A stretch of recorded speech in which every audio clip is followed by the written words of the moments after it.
Ayaw ko maging kayo. Paglaki ko, hindi naman kabigatan ang trabaho nyo. Baka... Oh, anak. Anak, tapusin mo na yung assignment mo, oh. Isang question na lang, oh. Ano bang tanong dyan? Baka makatulong ako. Ang tanong kung sino ba ang gusto mo? Ang maging paglaki. Ang iyong mama o iyong papa? Napakadali lang sagutin ang tanong na yan, anak. Siyempre, ang gusto mong maging paglaki, siyempre, si mama. Tama ako, di ba? Nagkamali kayo dyan, ma. Ang gusto ko maging paglaki si papa. Ha? Ayaw mong maging ako paglaki mo? Ayaw ko maging kayo. Paglaki ko, hindi naman kabigatan ang trabaho nyo dito sa bahay. Hindi katulad kay papa. Napaka-importante ang trabaho niya. Okay ma, nasagutan ko na. Oras na para maglaro ako. Si papa ang gusto ko na maging ako. Paglaki ko, kasi importante ang trabaho niya.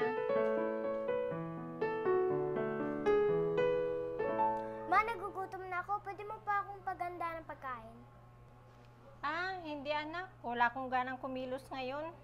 Isa pa, hindi yan kabigatan ng trabaho. Okay, ma.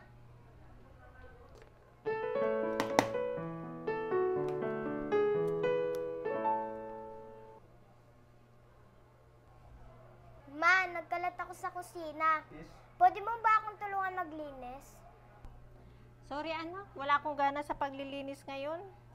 Isa pa, hindi naman yan mabigat na gawain.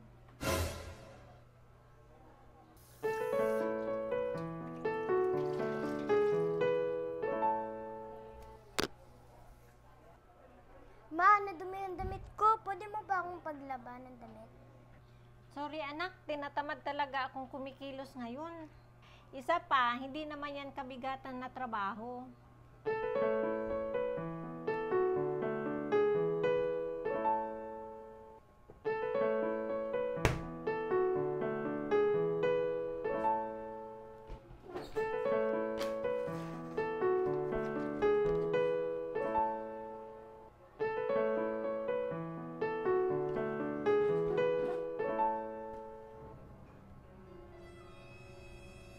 Mama, pwede niyo ba i-check ulit yung assignment ko?